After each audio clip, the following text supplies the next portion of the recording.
Hello and welcome to Wires from the Deep, a Silo Series podcast. Today is Thursday, April 2nd, 2026, and you're listening to episode 28, Another Day in Paradise.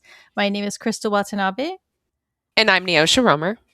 All right, so those of you who are our longtime listeners will notice that Neoshia is a new voice. She's going to be joining me for season 3 of Wires from the Deep. My season 2 co host, Angela, was going to be doing a lot of traveling this year, and with the new season's release so up in the air, it just wasn't really going to work for her. So I asked around, and I currently co host my other podcast, Romcom Detectives, with Neoshia. So and she's a TV junkie just like me. So I was like, "Hey, you want to do a silo podcast too?" I am a TV junkie. Yes, that is Yep. true. So why don't you give our listeners a little bit of an introduction? Tell us your background with Silo and like TV in general, I guess. Your TV junkie history. Yeah, so I mean, I have had a deep love of the sci-fi and fantasy genres for quite some time. I mean, obviously, big X-Files fan, which that was my gateway into the sci-fi genre. But in terms of Silo, it's kind of interesting how I came to it because I actually didn't start watching it until last year.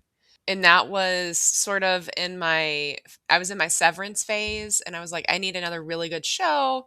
And a lot of people were talking about, Apple TV Plus has some really good sci-fi shows. They have some really good just shows in general. And so I was like, well, let me see what Silo is about because I've not read the books. The thing about me is for someone who's so academic minded, you can almost expect me to say, like if you ever ask the question, you can almost always expect the answer to be, I have not read that.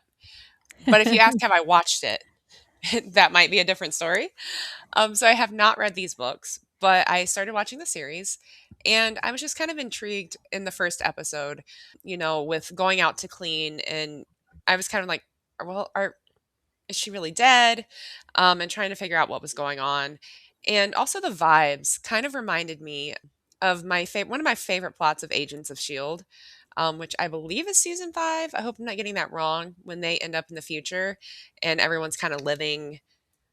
It's kind of like a silo, but I think it's supposed to be a spaceship. Hmm. I'm a little fuzzy on the details, but it reminded me a little bit of that, and I was like, I'm kind of interested to see what happens here. And then I just ended up binging because I think season 2 had already aired. So yeah, I think I just binged both seasons of that. And in terms of, just being a TV junkie, I will say I love sci-fi. I love sci-fi, love it. I've not seen everything. I will be the first to admit that like I'm sure there is even more sci-fi that I should be watching. I recently just discovered in quotes because the shows are like almost 30 years old, but Stargate, SG-1, Farscape, which I fell in love with both of them. So I'm a really big sci-fi junkie. I always joke that I think the best sci-fi is made on a shoestring budget. So if you give me a sci-fi show with like a shoestring budget, the chances are I'm going to love it because I love classic Doctor Who. And anybody who knows that those episodes were like 50 pounds in a dream. They had 50 pounds to make it in a dream, and they did. So Apple TV is like the opposite of that, though. You exactly. look at the severance budgets for per episode, and it's jaw dropping. Like millions of dollars per episode to make Severance. And Tens of millions. Yeah, yeah. it's And like crazy. Silo, I have to imagine wasn't cheap either. Yeah, I don't So think so. yeah, I like the era that we're in where it seems that more networks are willing to sort of experiment with it because I mean, I don't know what your opinions are on this, but it seems to me that for a sci-fi show to take hold, especially one that's kind of original, you really need buy-in from viewers quickly. And if you don't get that, then you don't have much of anything. Like I remember the Fringe years and always like having to campaign for please bring Fringe back because we really like it. And, you know, just the viewership isn't there and it's quite an investment. And so I'm glad to see that more and more streamers like Apple TV Plus, Amazon had The Expanse, which I haven't seen. I should see it. I have always intended to watch it, but I haven't. Um, so yeah, I am going to stop babbling about this and trying to figure out what's going on in Silo. The mystery of it really intrigued me. Well, I mean, me and you both really like police procedurals, and so when Silo season 1 came out, it was like one of those shows where it's like a season-long detective case, right? So Right, right, because 'cause you're trying to yeah, figure out, like, what's going on, why are people dying, why are yeah. people getting sent outside? Yeah. Yeah. So it's like it starts off with like a murder mystery, and then it expands and becomes bigger and bigger, and you've got the whole arching storyline. But the fact that you haven't read the books is actually fine, because that's actually what we started off with in season 1. That was our concept. Was I was a book reader and my co-host Kelly was a non-book reader, so we got two different opinions. But right now, it's been so long since I read the books. I think it came out in 2014 or something like that. So yeah, it's been over a decade since I read them. So I'm pretty much back to like non-reader status, especially going into season 3 and 4. I was a beta reader for parts of Shift, and then I was gonna do Dust, but I didn't have time. So, but yeah, I don't remember any of it. So going into seasons 3 and 4, I'm gonna have a fresh, pretty much a fresh mind. So Well, I mean, I think there's something to be said, right, about adaptations and just, yeah. how closely things are adapted, even because you can be a book reader. So, books that I did read, A Song of Ice and Fire, and then watched Game of Thrones. I was one of the fans that was a little disappointed in some of the adaptation choices, and I there is something to be said too that fans can sometimes be a little annoying about this, but, I was one of the fans that was kind of annoyed by some of the changes and, what I perceived as, a story that was very much anti-war, that it was about exposing how the horrors of war plague the quote unquote small folk or the average person, how all of that just got cut to Mm, basically focus on like the rich and the wealthy, the power.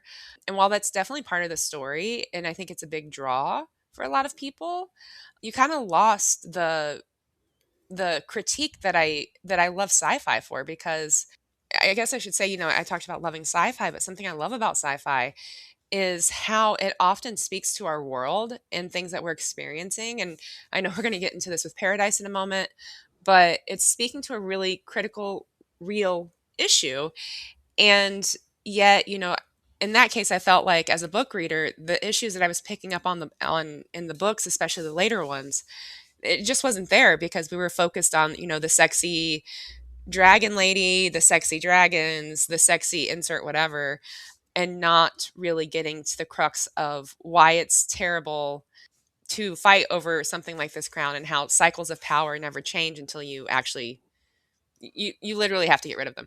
So anyway, well, I I like mean, for me, sci-fi. I guess I think Game of Thrones, so the draw for me with the books anyway, was the political intrigue Hmm. and the way that the characters from different like modes of life interacted with each other, and like how they could rise from the bottom and how they could fall from the top, that kind of thing. I just found that really intriguing, and his characters were really interesting too. And I mean, one of the things that I truly enjoyed about the show, about the adaptation, is that they they got the vibe of the world and the vibe of the characters down pretty good, and then I don't know, declined from there.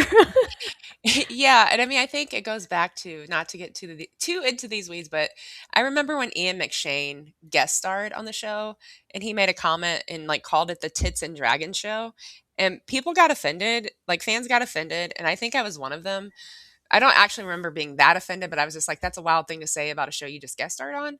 But looking back, like I totally get what he was saying, because like when I deconstruct the experience of watching, being involved in the fandom, it that's kind of what it boiled down to when the adaptation went mainstream, because that's what people wanted to see, right? They wanted to see the I don't know that people wanted to see all of the nudity that they were giving us, because yeah, but people were there for like the quote unquote sexy parts of it, and not necessarily the political intrigue, the anti-war narrative, or any of that. And so, I mean, but that's what I love about sci-fi is it's getting at these real world concepts and making us ask questions and think deeper, and also really good character exploration in a lot of Yeah. sci-fi.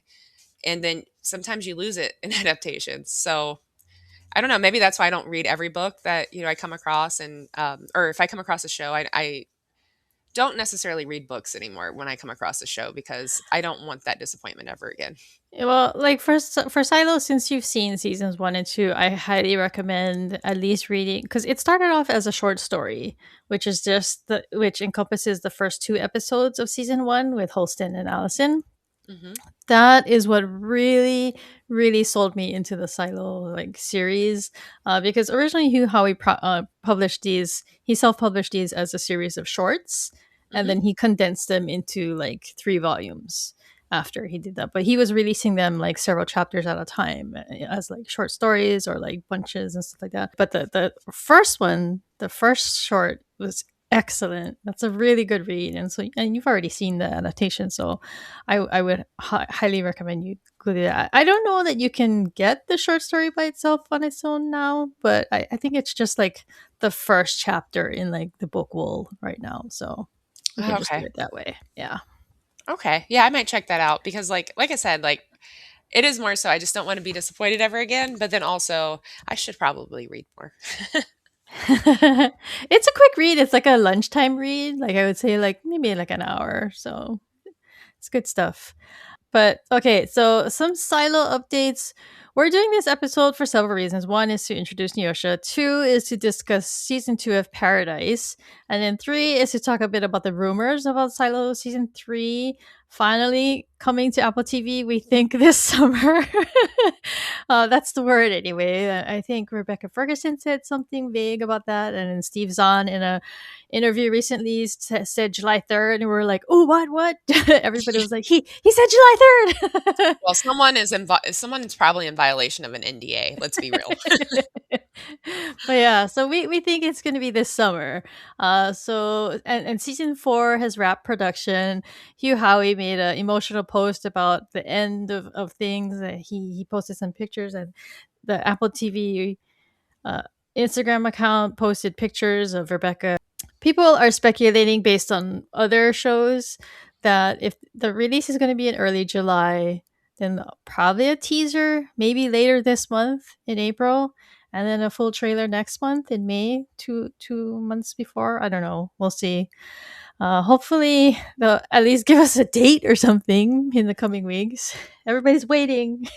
You know, that is a critique I have of the current like model that we're using, like the streaming Yeah, model, because back in the network TV day, you always knew that the it was shows were going to be coming back back. mid-September into September, right?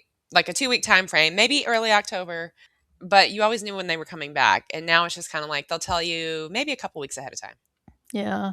And I mean the episodes that we get are longer, but the seasons are so much shorter, Hmm. right? So I'm assuming Silo season 3 is going to be 10 episodes again. And I think they were around an hour each the last 2 seasons. I don't remember the run times. See, it's been that long. I don't remember. Yeah, I think they're like between 45 and an hour on average. Okay. Yeah. But it's not like the typical network show where it's like 44 minutes. They have more And leeway. and I don't know if you've noticed, but network TV shows are getting shorter. They're down to like Shorter. 42 to 40 minutes. Yeah. Yeah, yeah. Somebody was just on the CIA sub that I run, and they were complaining. They said, "Oh, this Yeah. episode was only like 39 minutes. What the heck?" That's the show I was thinking about actually, because yeah, when I watched the other day, it was 39 minutes. And I've Yeah. noticed a pattern too. I think like NCIS even is like 41, 42 minutes now, down from like 43, 44 when it first started like 23 years ago. But you get it. Capitalism always edging in. Gotta have more ads. Yeah. Ugh. All right.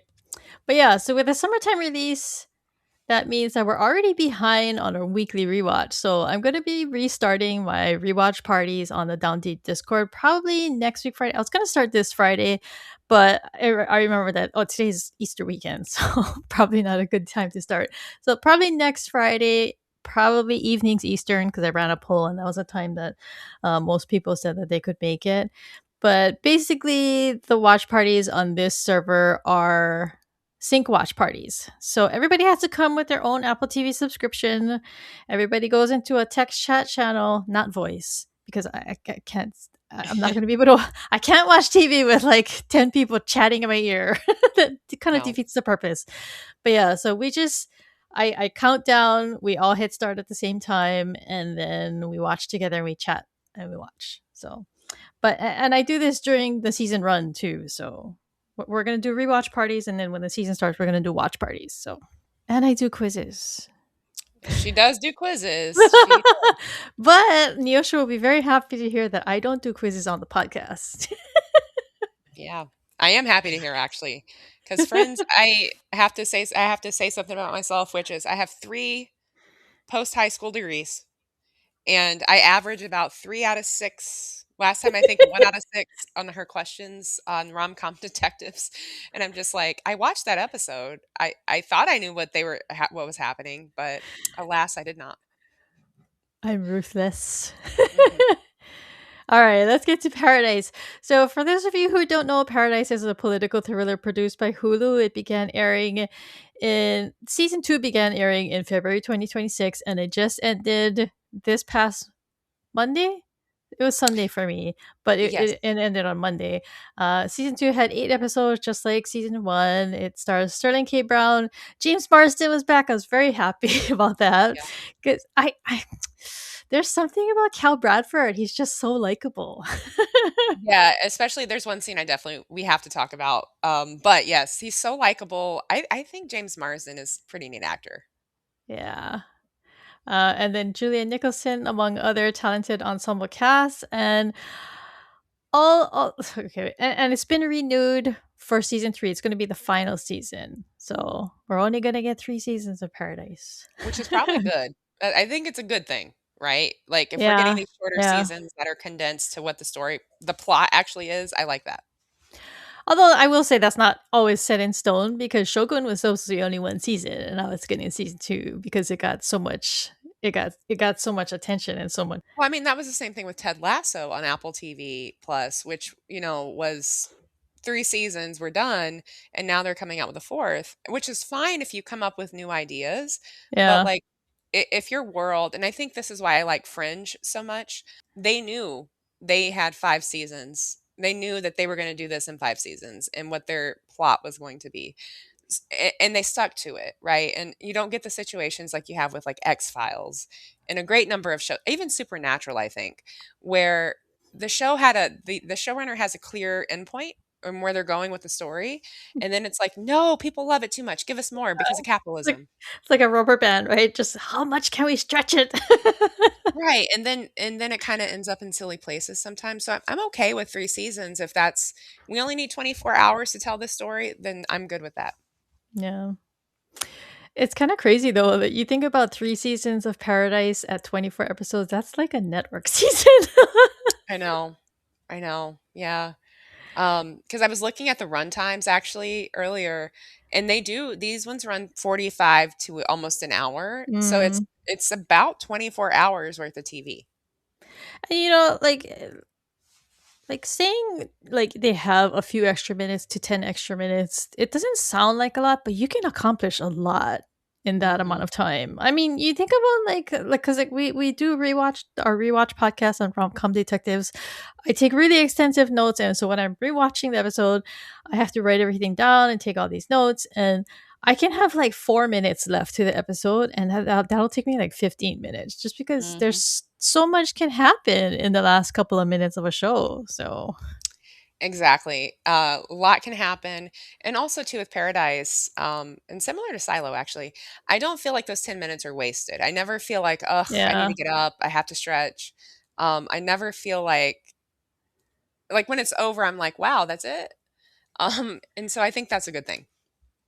Okay, so we need to talk about the whole not paying attention thing because and this is going to sound funny when I talk later about season 2, but the whole trend that people have now of watching while on their phones has been driving me insane because you get all these people who go online and discuss it, and they're just like, wait, and they ask like these simple questions that are just, if you just watch the show, it's literally right there. So why are Mhm. you asking this simple question? And the answer is usually, I was looking at my phone. I was on my phone. I was only half paying attention. I was only 30% paying attention.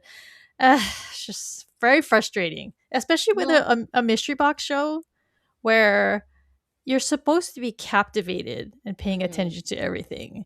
And so it almost makes me feel like if you're not gonna, it's like talking to my kids. If you're not gonna look at this thing, just don't watch. Just go somewhere else. Well, I mean, I think that's the problem. And I remember when Martin Scorsese released his last movie, it was on it's the Irishman? Irishman?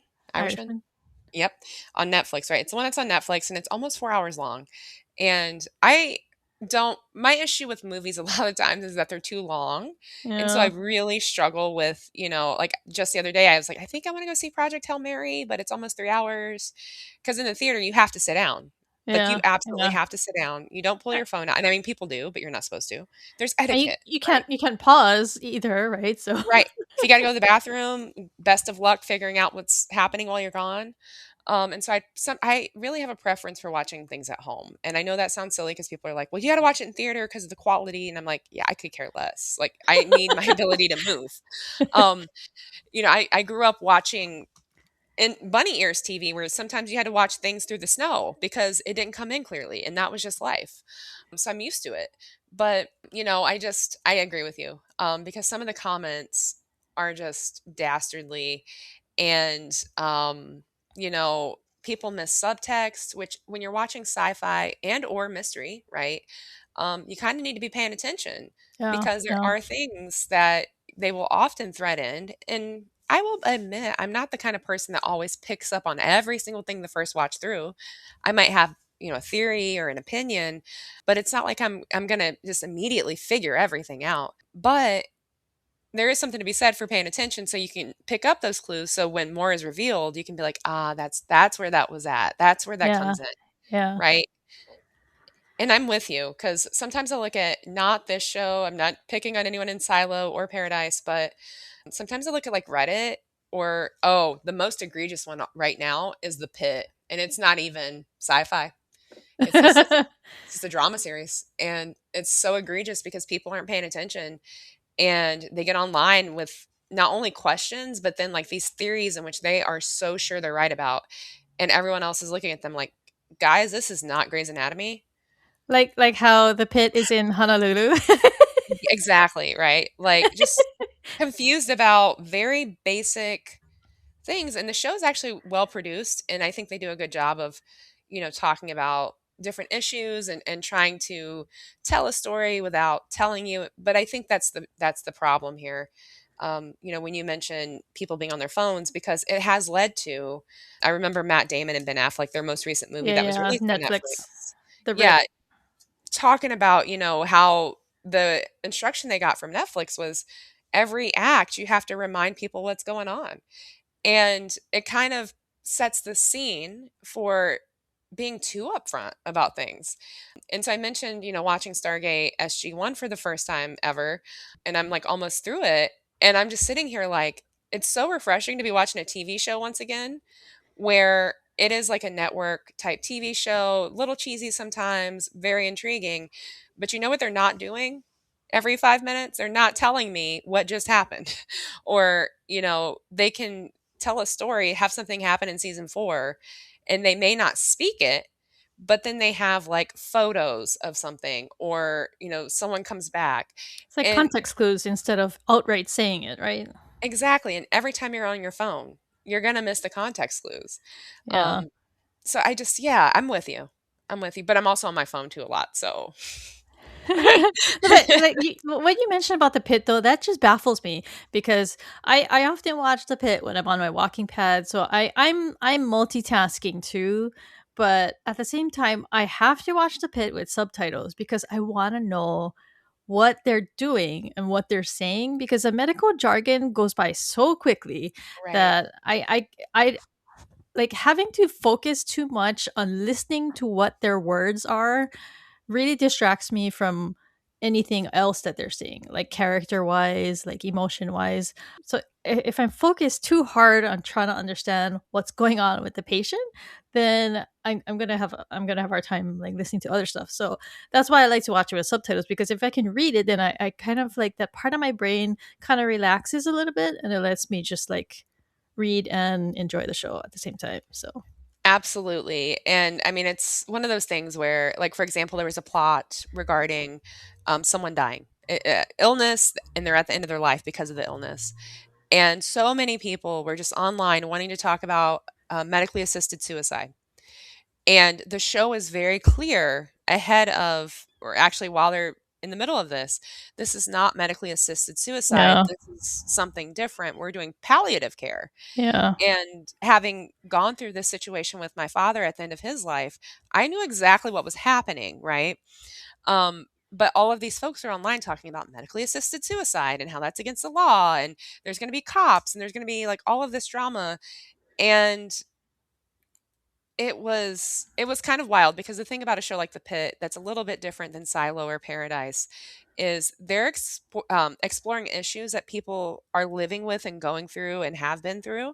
And so they're calling things suicide or medically assisted suicide, where there's people like me and many other people. I didn't get offended by this, but some people were getting very offended who have gone through that end of life with a loved one, and have had this experience and know exactly what it is and the things that they don't show you on TV because they don't want to freak you out too much. Yet, there's all of this judgment because people aren't paying attention. And so, yeah, I'm with you. I wish we could put our phones down a little bit more. But that being said, I do find there are shows that I'm locked in and I know I need to be locked in. And then there are shows, which I won't name them, but let's just say there's some shows that I've been watching for approximately 24 years now, since they started, that I've been watching them because yeah, started watching them when I was a kid with my parents and grandparents. That, yeah, I might pick up my phone and just be messaging and like doing other things while I'm watching it, because they're not the kind of shows where they're threading a mystery or you have to be super locked in or you're going to be lost, right? So I think it's picking your battles yeah. and then not complaining about not getting it when you don't get it because you weren't paying attention. Well, I mean, and also too, like I also pay attention to whether I've been paying attention. So if I'm just like, wait, what happened? I'll just rewind and I'll go back in and watch it again, and this time I'll fully pay attention. Mhm. So I don't know why other people don't do that. It's just like the Yeah. episode is right there for you. Surely you watched it on streaming, right? So why don't you just go back, watch the scene Mhm. again, see if it comes back, see if it comes to you then. So yeah, I don't know. I think that's another issue where people would rather just someone hand them the answer rather than go look for it themselves, kind of Right. thing. Which is I don't know. dangerous for the sci-fi genre, in my opinion, because Yeah, the best sci-fi doesn't just give you the thing that they're going for. They kind of they tell a story and they thread things in there, and you got to discern, right? And I think that's what Paradise is doing. yeah, yeah. Um, yeah, They're doing it a lot more sneakily than most shows I'm used to, though. So, well, that's a good segue. So let's go into Paradise. So okay, let me go over the spoiler thing now. So this for our discussion, we're gonna start with a little bit. We're gonna discuss the show broadly, and then we're gonna discuss kind of more in depth the first episode, and then we'll give another warning and say we're gonna go spoil the rest of the season all the way to the end, the finale this past Monday. But yeah, so it'll be not too bad here. If you haven't watched it, you can listen to our discussion until we let you know that we're gonna go more in depth. Okay, so season two really surprised me when I watched the first episode, because the first episode, like season one ended kind of on a cliffhanger. I mean, it completed their arc. He found out who the killer was.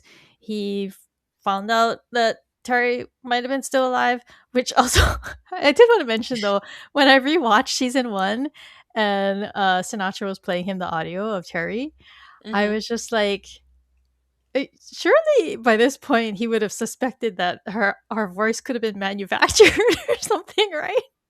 I mean, that's where my mind would have gone. Yeah, I would have been like, how did you create her voice sound, like, to make her voice sound so authentic, kind of thing. Yeah, I just, even just because she's so suspicious, she's she's got so much money behind her. I just feel like she has the technology to be able to fake something like this, you Mhm. know? And like she just happens to have it on her phone. Just like, dude, this is a little too convenient, but I had to let that go. But okay, so you expect though that it's going to pick right back up because he's leaving on a plane to go find his wife, and he's left his two kids behind at the Colorado bunker. But instead, it opens with this new lady, and it's played by Shailene Woodley. She is. It starts with her in medical school, right? Yeah. Um, Yeah. 'Cause and Which, actually, yeah, she's in medical school, her mom is ill. yeah. But she quits. And I guess like her mom and her were really into Elvis and Graceland because they have like a scene where she goes home and she's like telling her about how they changed the joke on the tour. Cause like I guess after work or something, or maybe after she quit medical school, she went on the Graceland tour. And I guess it's been a tour that she's been on multiple times because yeah, she mentioned that they changed the Elvis joke that they tell. She ends up becoming a tour guide, and I was really curious. I don't know about you, but when I was watching the episode, I actually paused to go see if they actually filmed at Graceland Mhm. because I was like, wow. I mean, it kind of I couldn't tell, and I guess that's good. But they filmed the interior shots somewhere else. Okay. Yeah. Which makes sense because I don't know if you would be allowed to Yeah, film in there. yeah. I was really confused. I was like, would they allow them to go into here? And like, because I had the same questions about like the White House when I was watching season one. I was like, is there like a whole White House set somewhere in Hollywood that everybody just has to take turns using or something? You would think so because there's a lot of uniformity, and I mean, well, we know what the inside of the Oval Office looks like, but it Yeah. does seem to be a lot of uniformity in terms of, like, hallways and things like that, so, yeah, maybe. Maybe there's just like set designers who specialize in White House interiors or something. I will say from what I've heard from people that, like, have actually been in the White House, the one thing I understand to be true, so I said, like, people I know who've been in the White House, like, very important people. I didn't mean it that way. Because like, part of this, I'm pretty sure, is from people that I know who have worked in politics and actually been in the White House, but then also there's a ton of, like, West Wing interviews and things like that, uh, where they go through this, but, um, they tend to have the hallways and things very narrow or very wide, on TV because of the cameras and everything, the logistics, but the reality of the White House is it's narrow, like, the hallways are narrow because it's an mm, old building, right? yeah, yeah. It's not new, or, not really particularly modern, on the inside, so, Pre um, ADA. definitely pre-ADA, and so, yeah, it tends to be a little smaller than what we are looking at. Okay, so but I have to admit that I am not the biggest Shailene Woodley fan. So when I saw her and the show started, I was like, "Oh no, am I going to be seeing her the whole season?" I didn't know she was going to be on the show, but like by the end of the episode, I was like, "Okay, she's really good in this. She's really good. She sold me. I really liked Annie. I really liked what they were doing with the character, and it's just that. And then when I went back to rewatch season one before the finale of season two, I was like just marveling at the writing of this Mhm. show because they draw you into these characters so quickly and so hard too because it's just one intro, and because like they would have like certain episodes dedicated to certain characters in Mhm. season one where they basically just ease you into this person, but the writing was so good that you just get attached to them really quickly, and that's a sure sign of really tight writing. So Right, and I mean, I liked how they it's almost a good parallel to the first episode of season 1 here because we don't really go into this knowing that this is, we're in a bunker situation, right? The first episode of season 1, my recollection is you're there, you're like, "Okay, this is like a normal Tuesday, basically," and then you find out, like, they're in a bunker because the world ended. But I like the juxtaposition of this episode or this season opener because we realize what we're learning is, 1, we're learning about Annie, that's Shailene Woodley's character, and, sort of how she got to Graceland. but two, like we're learning about what happened outside of the White House on the day of the nuclear strike. And we're learning about these survivors that are on the outside. And I think we're learning some pretty powerful lessons about surviving on the outside throughout the season. And so I didn't notice this at first. I'm not going to pretend I did. But it does look like the show is experimenting with time flashes pretty early on in the season. Mm, And so that's intriguing to me looking back on it because again, it's not something I was like, "Oh, this is a time flash. This must mean something." Because we saw this in the last season too, right? Where we are looking at, sort of the D-Day, and every scene basically we get with James Marsden is in the past. And it's told from that point of view. And I don't know that we had any flash forwards last season. But it looks like we might be having some flash forwards this season, and I'll stop there. But early on, it does look like we're starting to play with time and setting a little bit more. mm. Okay, so one of the things that I liked about Annie's episode was that they really like set up the viewer to have that post-apocalyptic kind of contemplation, like inner contemplation.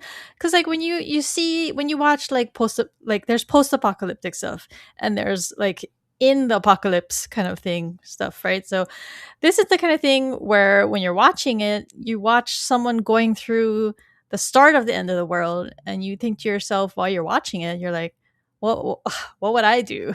You know, what kind of person would I be when the shit hits the fan? Because you never know, right? Like, am I going to be? You think to yourself, am I going to be the efficient kind of person who just rushes around, gets everything they need really quickly, and they're a smart person. You're the smart person who goes for all the things that are going to matter, while everybody carries like their luggage of clothes and things like that. You know. Yeah, uh, we always think, right? Here's how I would do it. Here's what yeah, I would yeah, do. yeah. No, you wouldn't. No, you wouldn't. because you're gonna be scared, right? You're gonna be scared shitless probably. And so that's like the factor I always think about, when I'm watching these things, like, am I gonna be able to overcome this absolute terror that is just threatening your mental state, right? Like, are you gonna be able Right, to think clearly when like the sky is literally on fire kind of thing, you know? right. Or people are like, "Get to the plane now.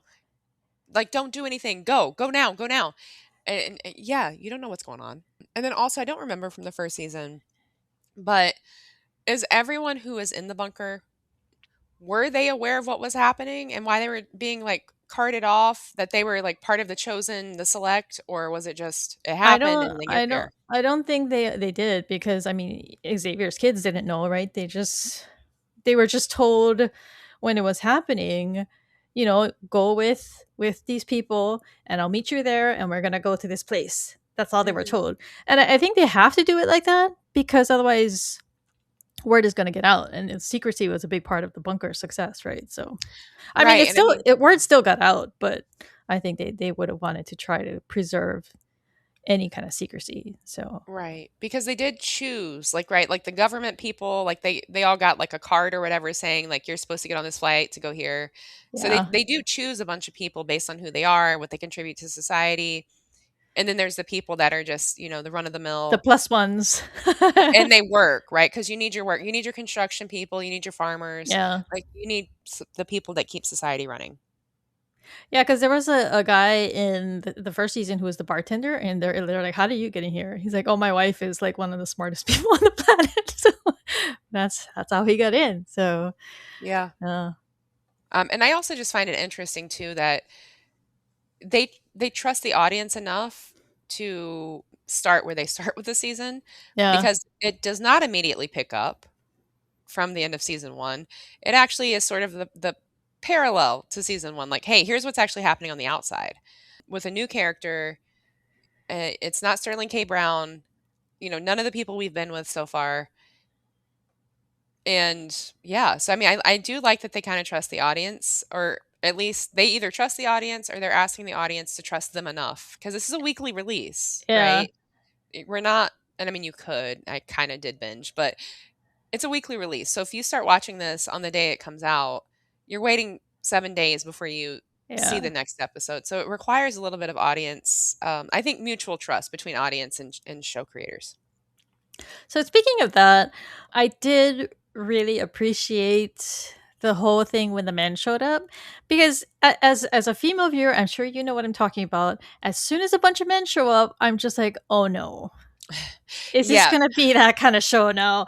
And do I want to keep going, because that I have to be in a certain kind of I can watch that kind of stuff depending on how graphic it gets, but I need to be in a certain mindset or a certain mood. And so when they turned out to be all good guys, I was Mhm. just like, oh, thank God, you know. So yeah.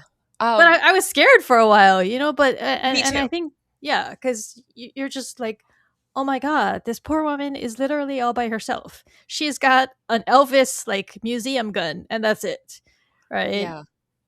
And I mean, I think part of it though is, we talked about Game of Thrones a little bit ago. Is the Game of Thrones type stuff where we're essentially being sold on this idea, like Game of Thrones, Outlander. There's so many of them that do this, but we're being sold on this idea that sexual assault is just part of life, and Yeah, it's just part of the show, and it's not that big of a deal. And yet you're watching women be brutalized on screen. And so not only was I expecting it when I saw those men show up, I think I remember messaging you and being like, yeah, so I just fast forwarded through all yeah, that to make sure that there was no, yeah. um, I had to message you and say, oh, it's safe. yeah. And so I went back. I did go back, but I was like, oh no, nothing good's about to happen. There's this young woman. She's alone at Graceland. She can't defend this place. They're going to come in. It's going to be awful. But it was not. And actually, I like that it was not. It was very Um, refreshing. Refreshing, but also I think it was a good theme throughout the season because we're talking post-apocalypse here, right? The government has fallen, and there's a great scene with Cal at the end of episode 7 that really, I think, puts a lot into perspective. But everything's fallen, everything has fallen. So now you're kind of back on your own, kind of like it's the 19th century, 18th century, right? There's nothing, and people are still surviving. People who are out there are still surviving this thing, the best they can, right? With all the climate disasters and everything happening. And so the theme that I really picked up on and I liked is that just because it's post apocalyptic doesn't mean there aren't still good people, that Yeah, humans yeah. aren't still being Decent. humans. Right. Because I think that's something Annie is just terrified, and I don't blame her. Especially, like I said, like our reaction to these dudes showing up was like, oh my gosh, here we go. Yep. Yep. Um, And and so I it's understand her just this feeling reactions. of dread, right? Right, because we're as viewers, I think, again, we've been desensitized and we've been told to accept that this is just part of the television viewing experience, and because it happens all the time in life, and while that may be true, I don't know that I love that we're always, threading that in our fiction and having to watch the brutalization to the extent that we do. Having said that, he does still get her pregnant.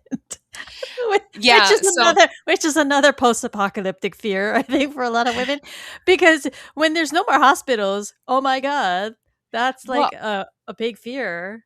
it is, and I think that that fear does have the logical end here in the show, but Yeah, because I mean, some people tell you women have been having babies since the dawn of time, and I'm just like, yeah, but a lot of them used to die, you know, hello, yes, exactly. in childbirth.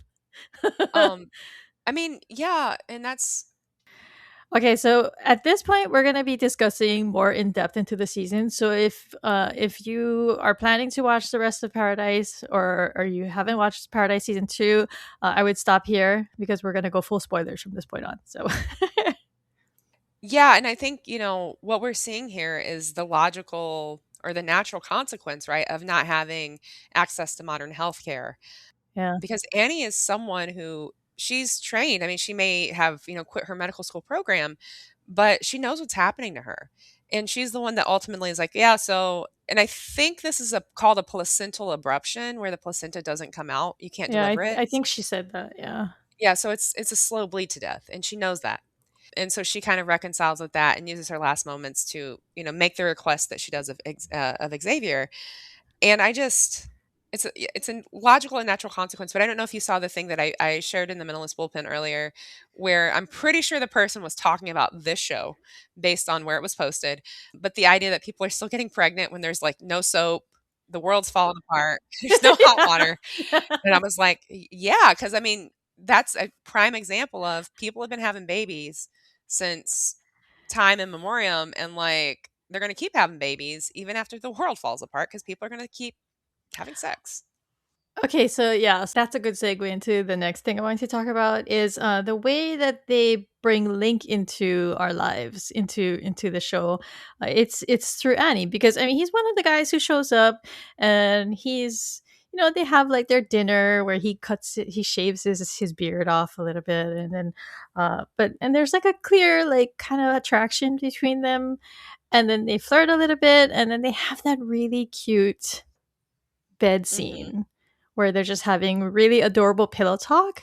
And it just, I don't know, it just drew me into his character so quickly because it made him like with Cal and with Xavier and with Billy.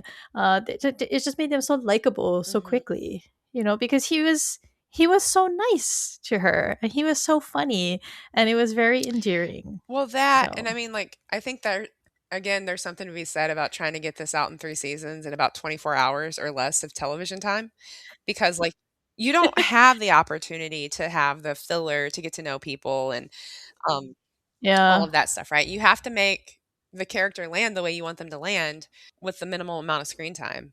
And so, I think it worked with Link. yeah.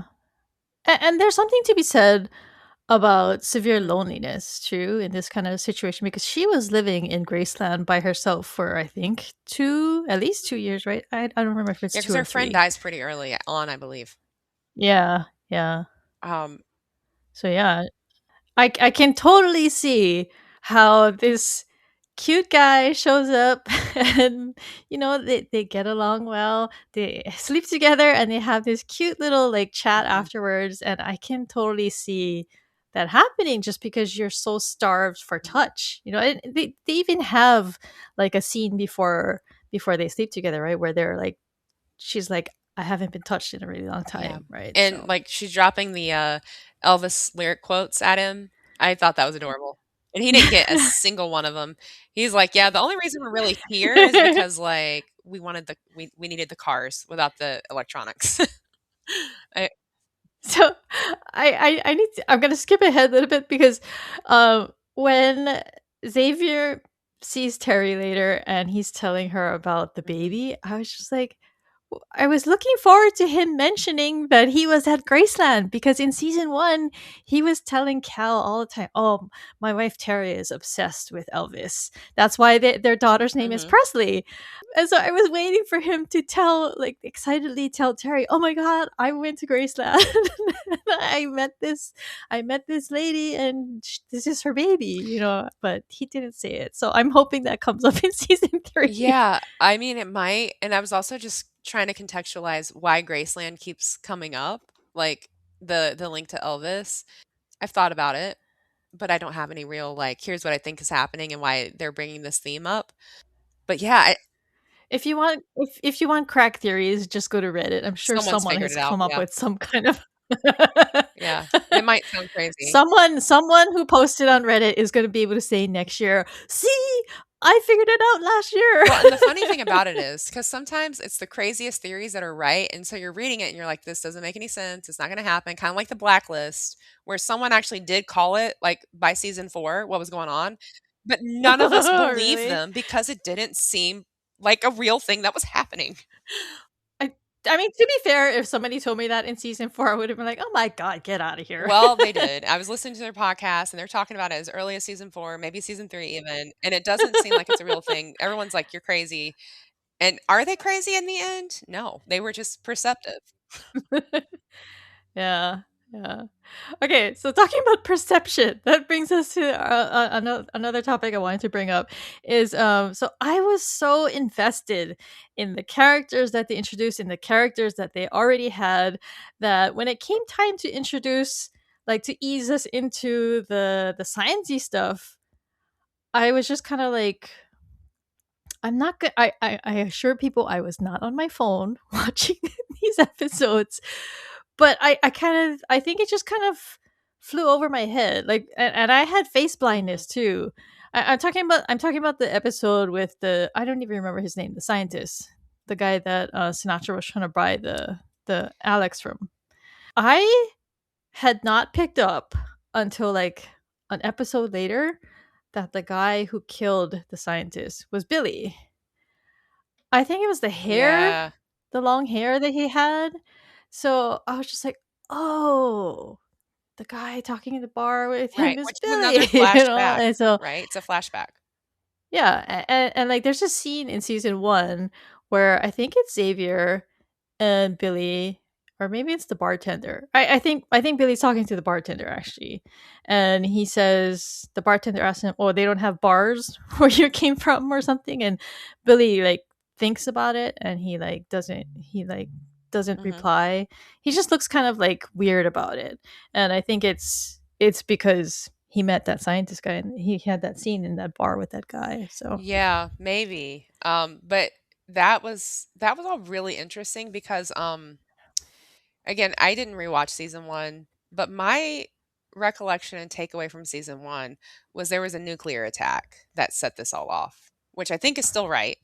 But with that nuclear attack, no, what it did though, it was a oh, you're saying that that caused yeah, the I thought eruption. that that's what it was. Am I remembering that there was a nuclear attack that caused a climate disaster chain reaction? No, no, no. It was the super volcano in the South Pole. It erupted. It engulfed Australia, and then the tidal wave was like 300 feet tall, and it came and it engulfed the rest of the Did globe. I And that set off a nuclear war because everybody got it? else, all the people who control the nuclear weapons went Yeah, because batshit they thought it crazy, was somebody else and we're doing like, it, right? let's Like, "Oh my god, they attacked, so we're yeah. gonna attack." Mutually Yeah, assured yeah. destruction, Which is the whole Cold right? War thing, Yep, right? we called So that mutually assured destruction. Um, but yeah, I thought that was interesting too, the climate change themes, because if I caught this correctly, they don't have meat in the bunker. no, they don't. They have cashew Mhm. cheese and fake steak and stuff, Yeah, right? so So that was interesting because I also didn't pick up on that at first in season 1, and then coming back around to it this season, that makes sense, right? Because they're in the bunker, and we know that one of the things that is contributing to carbon emissions in terms of climate change, livestock, particularly yeah, cows. Yeah. cattle, right? So they are making sure, right, that they don't mess that bunker up. But they have cows in the silo though, so they like dedicate resources to their Mhm. meat. But that's also interesting too because at least in Silo, they're, like, able to vent, right? They can't well, no, they can't vent. I don't know. That's weird. That's weird. Um, so anyway, yeah, I enjoy how the themes are coming together, and they're not in your face so much, but when you sit and think for a second, you're like, "Oh, this is making sense now." And then because there's even the part where Annie has the dream, and I didn't quite get it, and I don't think I still get it, like, in Are terms you of what talking it about the means. storm? Yeah, with the tornado, and she talks about seeing the lightning strike inside of it, and it wasn't a dream, it was actually a storm with the lightning strike inside of it, and I didn't understand how she was able to stand and watch it so closely, first of all, because that's not a thing that you can do with tornadoes that big. Um, but yeah, I was really curious about the symbology of that, like, or the symbolism, like, what does it mean? I don't know.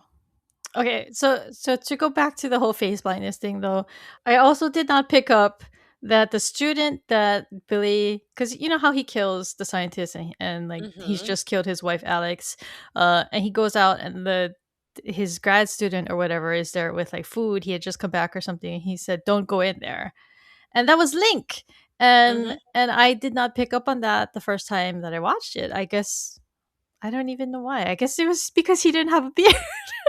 I don't Well, I know. mean, to be fair, we hadn't really made that connection quite yet. Yeah. Like, because the way the storytelling is working, it's not necessarily even though we're flashing back, I don't it's not linear. Yeah. And yeah, it was clearly before the world ended too. So and like and when I watched season 1 last year, I did not pick up on the fact that the librarian was the guy who was helping build paradise, you know? Like Mhm. so I had face blindness back then too. So although he did disguise himself. So Well, that and he kind of was yeah, he was being underhanded to get back at them anyway, so yeah, so I was so invested in like the post-apocalyptic story. So the whole Xavier thing, looking for Terry, and like the whole political thing going on back in the bunker with like Sinatra miraculously getting better so quickly from a gunshot. uh, yeah. and like how they're imprisoning people, like all that stuff, like all this story stuff with the characters really distracted me. I don't want to say distracted me, I was very focused on them, so that when like episode 7 came around and she's like, when's your birthday, and the guy Poppy called him Dylan, and I Mhm. was just like, wait, where is this show going? And I was just like, have I been? And I Googled it and I read all these articles and I went on threads and I was like, what the fuck? Has everybody been watching a different show than me? And I was just like, am I stupid? Which is- No, I mean, it was quite abrupt, I will say.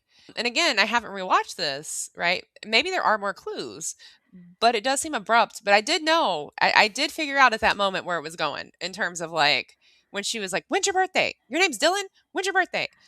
Because she lost her Dylan, and like, yeah, I'm so and her sorry. husband had just before had said, Dylan would have been 26 today, right? When in that same Yeah. episode. So yeah, so it was it's just when she said it, when she asked for his birthday. But I didn't understand the significance of the nosebleeds. I was like, what the So I was wondering, like, if the nosebleeds are because she's trying to use Alex, because uh that's a trope with time travel, right? yeah. I mean, I don't know that she's using Alex more than just like Alex is doing things on her own. I think that's one of my big questions, because Alex is an AI. So, and one of the things they talk about during the season was she's starting to manipulate time and she's starting Mhm. to do things on her own. She knows things from the future that we haven't. She answers questions we haven't asked her yet, that she shouldn't Mhm. really be able to figure out so quickly. So she's extremely advanced. So yeah, I don't know that it's so much that Sinatra's using Alex, in that or rather that she's just housing her and hoping that she'll she'll do this thing for her. No, that's what I was wondering actually is it just an AI, just Alex the AI, or does a person actually have to get into it? Like, what's the human connection to Alex? Because she tells Xavier that he has to do some things. And so I kind of wonder if like there's a human component of being in the machine, operating the machine. And then I imagine if so, if you have to be close to it, this could be radiation poisoning. Hmm. Just a thought, just a theory. It's probably wrong, guys. I never get theories right. One of these days, one of them will pan out, Neosha. One of these days, not today, probably. But I'm like you though. I really enjoyed the character element, and I don't think that they're really separate from each other because in that same episode, when they're splicing the ending scenes there, Cal, his whole monologue in that scene, because I actually did go back and watch episode 6 and 7 today Hmm. because I may have been on the treadmill when I was watching those and maybe didn't catch everything. Um, so I went back and rewatched them. And at the end, because I caught it the first time, because I laughed because he was like talking about the Chicago Bulls and the championship team of the '90s. So if you're under 30, you probably don't know, but it's like Michael Jordan, Scottie Pippen, Dennis Rodman, like the big, big, big team that just crushed championships left and right in the '90s. And he's talking about him, and I laughed because it was like only Cal would make this deep point about the need for having the right team to win and how everything can fall apart in a little bit. But when I went back and watched it today, he is saying that, but what he's also getting at is the fall of the empire. Like it's Hmm. a whole speech about the fall of the empire and how the empire will fall. And he's like talking about, oh, sometimes they last 1,000 years, but what's 1,000 years? And I didn't pick up on that the first time, that because I just thought it was another one of those, Cal is talking about something kind of funny here. And I'm it's sure he's making baseball or a it's point, basketball. and it's basketball related, but it's a whole thing that's being spliced in there at the end about the fall of the empire, which is what happens on the outside, but on the inside, it's very much still intact, as much as it can be. Yeah. So I found that really interesting. Okay, let's talk a little bit about Jane because My goodness. this girl was really pissing me off. She was pissing me off in the first season, but oh my god, it was like next level this season because she's everywhere. She's like the super villain. She is, but there's something interesting too about that character in that she's like a good example of this nurture versus nature thing, I think. Yeah. Because my God, if somebody would just given that girl a Wii, given her some attention, let her have her little imaginary friend, give her a Wii, she might have been different, I guess. The population would um, be a little higher. exactly. Like people wouldn't just be dying. But I think what I find fascinating and frustrating at the same time is she's almost always in the place where the person's died. Like she's almost always nearby, has something going on. And then she'll like start crying or screaming, and people are like, oh, it clearly wasn't her. Like, what? Yeah, Like, no one's starting to question this? how long does this doe-eyed innocent girl persona like bear weight? I mean, it's gotta fall through somehow at some point, right? And the only person that catches her, which to me makes a lot of sense, actually, is Tarabi. Yeah, And yeah. she's like, I know what you're up to. And like, I stand Tarabi because she stayed prepared. She's very the epitome of stand woke because yeah. And she followed through too. Like when she stabbed her, I was like, heck yeah, it's about time. Yeah. Well, also, my one critique is I don't think we had enough Sarah Shahi in this season. And I get why her role is a little bit more minor this season. I think it'll probably be, my guess is it'll be a little bigger next season because I think what I'm seeing is she's sort of going to be the leader of the population, Seems whereas like, like yeah. yeah, like she's kind of the most, because they kind of make that point in episode 8 when she shows up in the command center, like once we're down through the chain of command through Sinatra or Samantha Redmond, it's Tarabi. Yeah, because there's billionaires and then there's her, right? And she helped. Yeah, so I don't know. Yeah. But anyway, I thought there could have been more Sarah Shahi. There could always be more Sarah Shahi. That's all I'm saying. I mean, there's going to be some drama next season. Oh man, that scene was so awkward, and people online are just like cracking me up about it. I know, I know. But This is I mean, my therapist. but do you honestly think though that there will be? Because like Terry had the mailman and had that whole awkward, not even situationship, because I'm reading it as a one-sided thing where he was like, this is the best time of my life because he got to feel important, like he was doing things, people looked to him like a community of people, like he was important. And he's talking like how Terry was his partner and how he loved her, and I was not getting that from her. Well, yeah, um because and so I feel like there's a big difference between what happened with Terry and Gary, which is just basically she's like, no, I'm still married, I'm still looking for my husband, whereas he was just like, oh, my wife is dead, let's have sex in the shower. yeah, He followed through and she did not. So I feel like there's like it's apples and oranges. It's very different situations. So it is. And does it matter though that he believed she was dead, or do we think that is not going to matter? I think that it's a fair point, but it's still gonna hurt, Yeah. because I mean, you can say you understand and yet still be really hurt by it. It doesn't; those things don't have to be mutually exclusive. So Right. And I mean, because even when she talked to Gary, the mailman, like when he's like just basically begging for Xavier to shoot him because he feels his life is over, yeah, which is a really sad commentary because we see him, like when they introduce him in is it episode 5 or 6, maybe? I can't remember which episode it is where we get the backstory on him and Terry, but like he might be a loner. He might be into like the, post-apocalyptic stuff and like preparing and all and whatnot. But like we also see him as someone of principle because Yeah. he tries to help that little boy. Yeah, he helps Bean. Yeah. Yeah, like he's trying to help him even before any of this pops off. So like he's not that irredeemable of a person, Mhm. but then he like kills his best friend to like so that nobody will leave.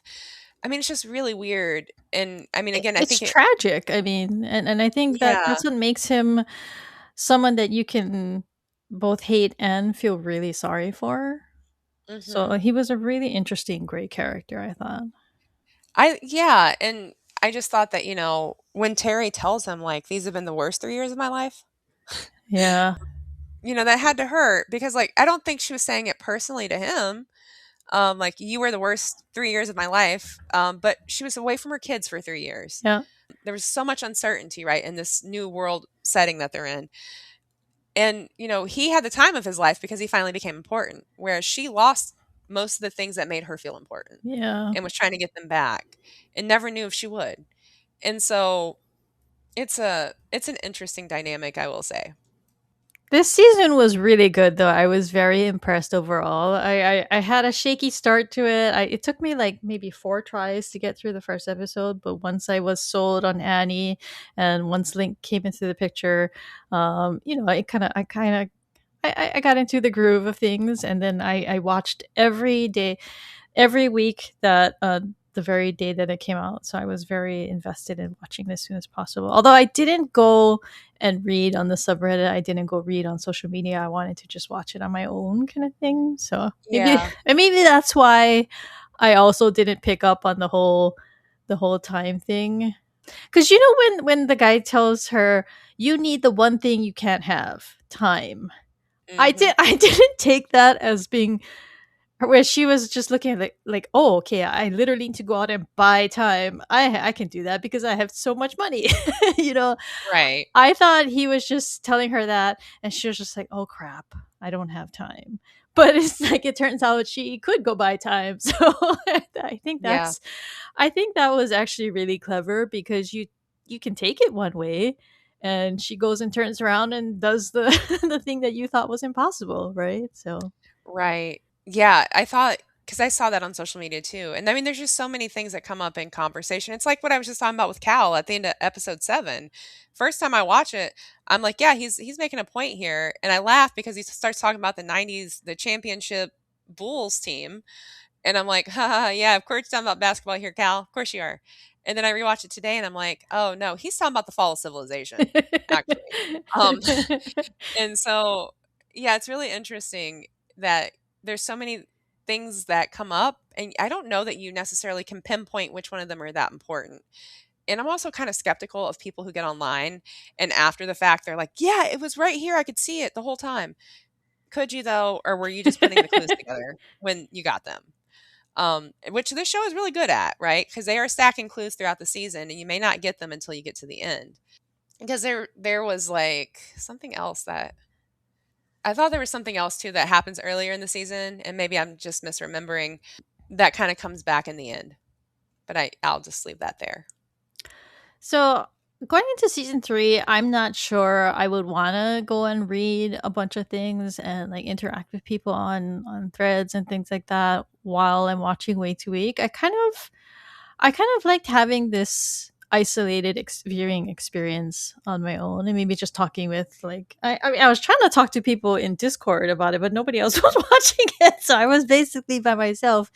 But I like after the season ended, I was just like, wow, so I would have like known people were talking about all this stuff if I had just gone on social media. But at the same time, I don't I think I would have had a very different experience, and I kind Uh-huh. of I kind of liked my isolated viewing experience. So I did too, and also, I'm just gonna throw this out there, so since I'm on Black Threads, I get a lot about Paradise, but it's usually, like, the funny stuff, like, so one person who made a joke about, like, "I just said I need to go watch Randall."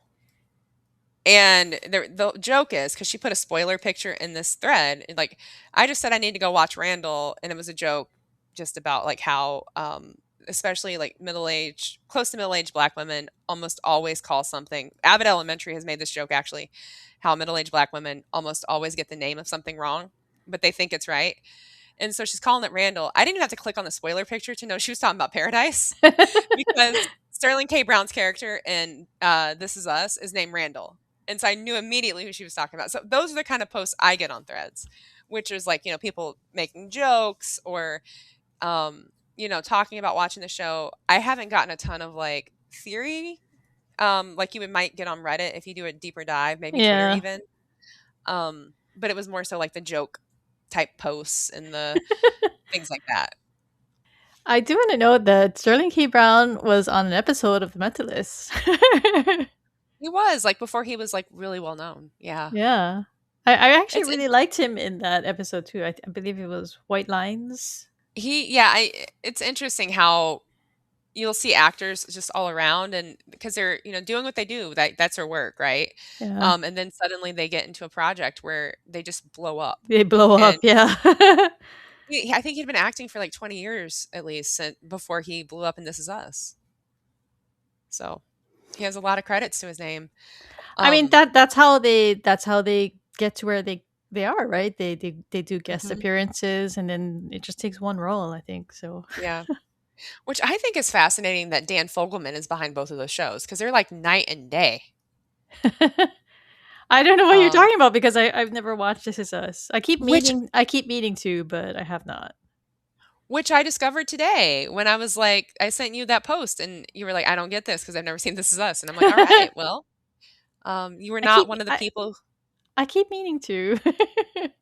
Yeah, so I guess you chose not to cry your eyes out every week. So good for you. I've heard that about it. That's actually part of the reason I haven't checked it out yet. 'Cause It's- I need to be That's in a true. certain mood for emotionally draining shows. So I and mean, I plus get it.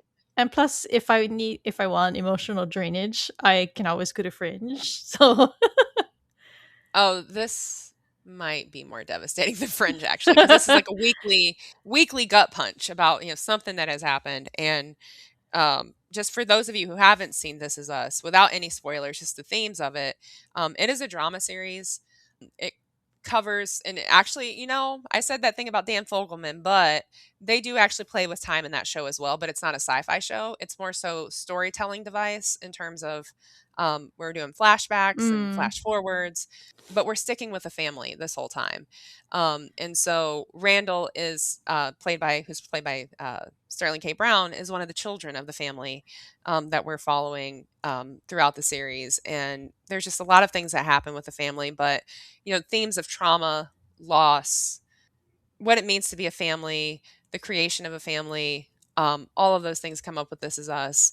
It can be quite emotional, but that's where he got that's where he blew up, right? Mainstream, but he'd been acting for a while before that. So another thing that, this is actually a little confusing for me, and I apologize if there's something I missed here. Jeremy, I think one of the things they kind of do set up in the first season is he's kind of revolutionary. Like he's ready to just blow the whole system yeah. up. One, because he's a teenager. Two, he's lost his dad. Three, he's pissed off. Plus, his dad told Um, him to. yeah. And so I don't understand to what end they're trying to sabotage the bunker, though. It doesn't make sense to me that you would want to like bring the bunker down, not really knowing what's going on outside, not really having a plan in place. Who is going to support this? I don't. I don't. I don't think they were planning to take the bunker down. It's just that the way that things played out is that they were just trying to force the doors open so that people could go outside. Because what Jeremy had learned with that book that Cal had written down is that the people who went outside to go search for people found people. And Mm, so the outside was livable. So I think what they wanted to do was just open the doors, and if people wanted to leave, they could leave. But it's just that they happened to initiate the lockdown right at the same time, and that's what caused the meltdown. okay. So So that see, I should have. wasn't, yeah. So that wasn't Jeremy and Robinson and the other guy's goal. They were just trying to get the door open because so basically they had to do that thing in that room where like the oxygen thing. I don't Mhm. remember what they said, but they were basically going to just make the doors open so that people could leave if they wanted to. Okay, that makes sense. So perhaps I should rewatch season one, because I didn't remember that part. because I was just like, why are they sabotaging this? Like, who do they think is going to support having to go outside with all No, the no, yeah, they uncertainty? they didn't intend for the reactor to melt down. So And that makes sense because you're right. Like, they were at the same time upstairs trying to do this lockdown that they yeah, were doing yeah. that. And so they just overflowed the system. And it's Um, because Jeremy was in that prison with those other two people. They had no idea that there were people at the door banging on the door saying right, let us in, right? So they didn't know that, like, that scientist guy. I think if they had told him, well, we're going to be initiating a lockdown because there's people who want to come in with tanks, I think maybe he would have been right, like, okay, let's not do this. But he didn't know because he was in prison. So and right. and, Yeah. and that's a consequence of what Sinatra was doing too, because she was locking people up, right? Like, did she have the right to do that? That's another question, right? So, Well, yeah. I mean, because the whole thing, like, and I think they make a good point of this without throwing it in your face too much. This is tyranny. This is government tyranny, hmm is what it is. hmm Like, everyone in this bunker is living under some strict rules, like this whole like secret underground prison. And, there's no due process, there's no anything. It's just these people in charge determining, like, we're arresting you, you got to go away. Now, with that, I didn't know this until I too got online and I saw someone kind of vaguely mention it. Are you aware of this Denver International Airport conspiracy theory? what? So, there's a conspiracy theory, like an actual conspiracy theory, that underneath the Denver International Airport, specifically underneath this like 900-pound statue of a Mustang, there's a bunker. Yeah, that's So, where if Alex the is, world, right? yeah, but in the real world, there is a conspiracy about this. Oh, okay, Yeah. okay. And so that's why it makes it so interesting that they chose Denver International Airport for Oh, Alex to be, and it's like 100 miles away, which I mentioned I was just watching Stargate SG-1 for the first time. There's a tie-in there because there's this part of the conspiracy is that it's connected to the Cheyenne Mountain Complex, which it's something called NORAD, and I forget what it actually means or what it stands for, but it's a defensive system. And so, like, there's this hmm big conspiracy in the real world about this bunker being under Denver International. So, if anything ever happened and everything like starts to fall apart, that's where all the like people of privilege and power are going to go. And I didn't know that until someone mentioned, "Oh, I can't believe that they went with the Denver International Airport thing." So I had to go look it up because I'd never heard of it before. But that's why apparently, or I guess the going theory is that's why the show was set in Colorado. But yeah, I had never heard of that before. There's this other show that's going to be adapted soon based on a book called Swan Song, and that has a bunker too, where like select people get to go out when the world ends. And I think that one is nuclear holocaust too.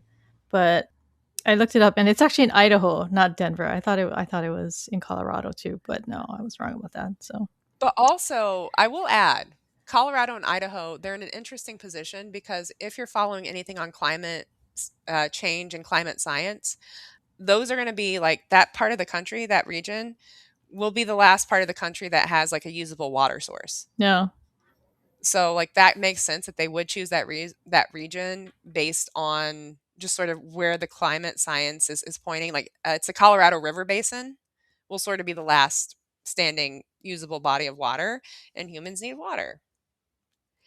Which I don't know if you're okay with me like mentioning this or moving into this. I found the symbolism to be fascinating here. Speaking of water, because I hadn't really thought too much about Xavier in a deep way, other than, he's a character, he's going through some things. But by the end of season 2, the episode 8 is entitled Exodus, and they're all outside the bunker waiting for further instruction. He knows he's got to get to Denver International. I'm not clear on where all the people are going. Like, are all the people going with them? Or are they going to go somewhere else? Maybe that's where Tarabi comes in. But the symbol that I found here and that I thought was really important, and it's such a key casting moment if this is true, if this is what they meant by this. The title of the show is Paradise. So the idea that we found paradise, but not really because of all the government crap, right? The oppression. government tyranny, oppression. Thank you. That's a great word for it. Xavier, which the meaning of that name means bringing light or guidance to others. is being positioned as a leader of the people, right? Of the people who were trapped in the bunker, because that's essentially where this was, right? They were kind of trapped in the bunker. They just didn't know it. Yeah. They thought they were being saved, but they were trapped. So he's this leader who's supposed to like move people towards the future. So again, I'm not sure if we're all going to the airport or if it's like a group of us and everybody else going somewhere. I don't know. But I immediately thought of the story of Moses in the book of Exodus. Hmm.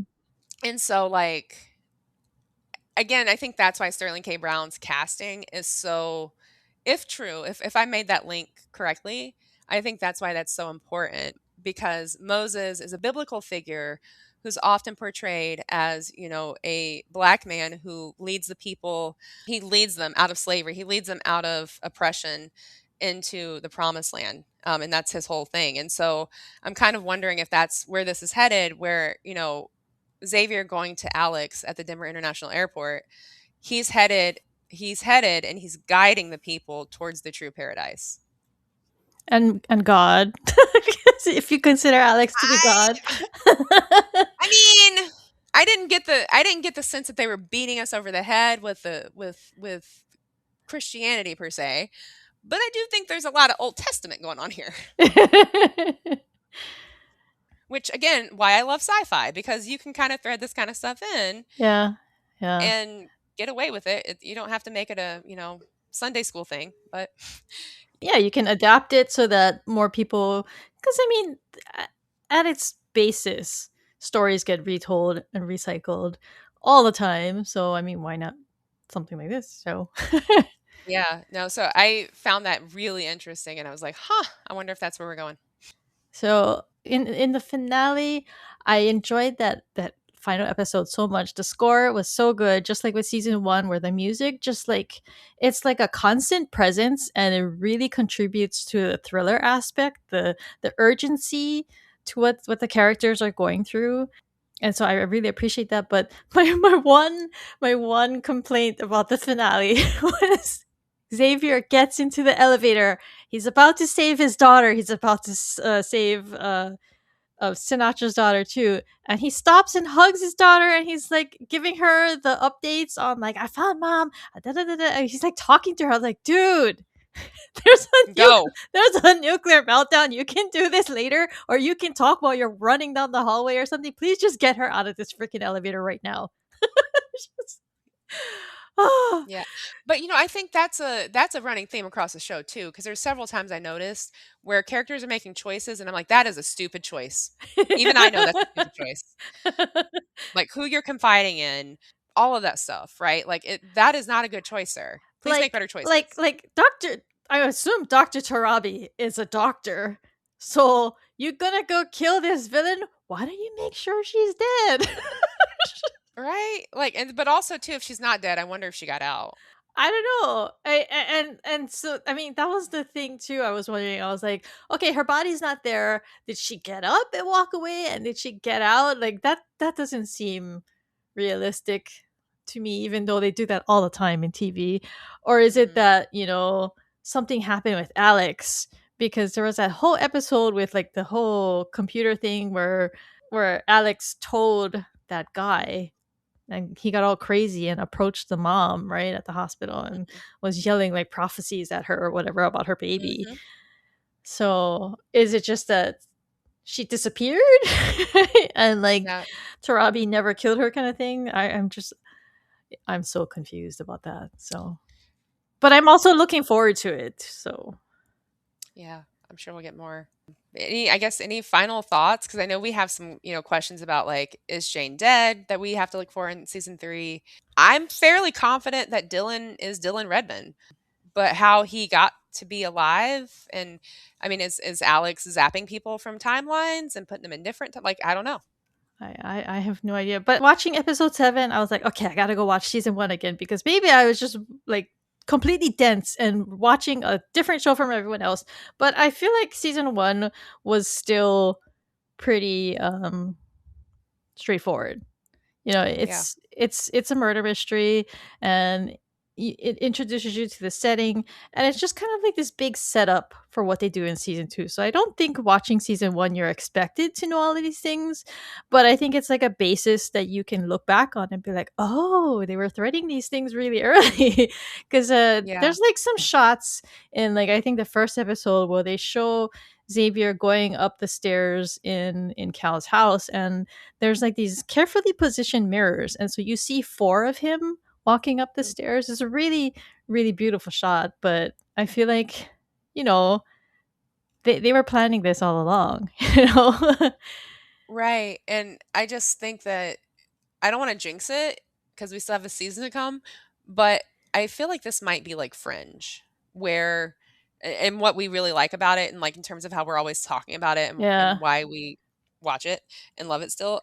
I have a feeling that once we get season 3, and if we go back from 1 to 3, it'll all be there. Yeah. It's We just like didn't know it. the whole like Cylon thing. What's the Battlestar Galactica? They have a plan, you know. Uh-huh. I feel like this is one of those shows where the showrunners have come in with a plan, and they've been playing the long game, and they're gonna just make you think it's one thing, and then in the second season it's gonna be another thing, and then I think in the third season we're gonna see something else too. So Yeah, but it will make sense, right? yeah, It'll be yeah, an issue of like you just didn't know that's what we were doing, and I don't want people to confuse that with like, oh, you weren't paying attention, because I yeah, don't think that's it. And I have noticed that people who watch Fringe for the first time now and they just binge it, they're like, oh, they're pointing things out in terms of like, I knew that was going to happen. Like they guess things that are going to happen, whereas I'm like remembering watching from week to week, and I was like, you could yeah. have threatened my life, and I would have never guessed that was going to happen. Well, because I mean, to be fair, like when we were watching Fringe live, we couldn't go back and rewatch things, right? You watched it on TV, and that was it until like Yeah, summertime. So it wasn't like streaming where you could be like, okay, I need to go watch that episode again. I mean, unless you were recording it on like your on your VCR, and then you had a tape of it, right? right. And so I do think that this is going to be similar to that, where it's once it's all together, we'll probably go back to season 1 and be like, well, they did mention that in season 1." Yeah, and I love that. I'm really looking forward to seeing Mhm. how it all plays out. So It makes for tight writing, and it goes back to what we were talking about a little bit ago in terms of if season 3 is the end, let's not milk it for a season 4. yeah, Let's just yeah, keep it at that. yeah. Okay, quick run through what other things we've been watching. This is something I used to do with Angela. So, what other shows are you watching right now? I mean, you mentioned some already. So, Yeah, I mentioned Stargate SG-1, Farscape, High Potential, Abbott Elementary, The Pit, and CIA, and NCIS, and Criminal Minds. The things I've been watching for the last 20 years, too. yeah, same too. I mean, I've been watching SVU since the first season, so Mm. that's my long run one. But recently, I've been watching. I started watching CIA, and I'm only watching it because of Tom Ellis. I kind of tried to watch FBI. I'm in the middle of season 2, and then and I actually really like that they have crossovers in CIA of the FBI cast. So it's kind Mhm. of nice to see those people. And I'm also watching The Pit. I've just caught up with the recent episode yesterday, so I'm all ready for the finale this week. Actually, It's not this tonight. week. Oh, it's not. It's not. Mm-mm. We Oh got 2 shoot. more, and by the way, they are having a viewing at Alamo Drafthouse 3 days before the actual final comes out, so beware of spoilers, because Uh, people are gonna see it 3 days early. yeah. Okay, and then I'm also watching Will Trent. I'm really enjoying that. That's I love Betty. And then I'm gonna have to do a boys rewatch because the final season comes out on the 8th, which is in only 6 days. So Good I luck. have I have 6 days to watch 4 seasons. I don't think I need to rewatch Gen V because I just recently rewatched season 1 of Gen V to watch Gen V season 2. So I'm gonna just try to watch maybe seasons 1 to 4. We'll see. But yeah, any last thoughts before we close out? No, I mean, I think I've expressed all my thoughts except for, thanks for having me on, and I enjoyed this conversation about Paradise. Yeah, and so we will look forward to talking more. Hopefully, we'll be able to come together the end of this month or next month to talk about Silo trailer, Silo release date, something for season 3 coming up. And then we'll probably do, maybe we can plan on like once a month until the season starts. And then after that, it's going to be off to the races weekly. Mm, It's gonna, for sure. yeah, it's gonna be a lot of work. I don't. I had just recently remembered this, that every week when Silo airs, I watched episode 3 times because I watch it once, like with no subtitles, no chat, no nothing. I just watch it on its own, and then I Hmm. watch it with the watch party, and I watch it to take notes. So I watch it a lot when it's airing. Thoroughly, very thoroughly. Yeah. All right, so we want to thank our listeners for joining us for another episode of Wires from the Deep. I know it's been a really long time since our last episode, but if you're enjoying the podcast, be sure to leave us a review on Apple Podcasts or Spotify. You can leave us a comment and let us know your thoughts on our discussion. Join conversations about the show on the Silo Series subreddit and the Down Deep Discord, where you can participate in discussions with other fans or join our Friday night rewatch parties, which will be starting up next week. If you want to contact me or Neoshia, you can leave us a comment on one of our YouTube videos, or you can email us at crystal@picoshouse.com. Bye, everyone. Bye.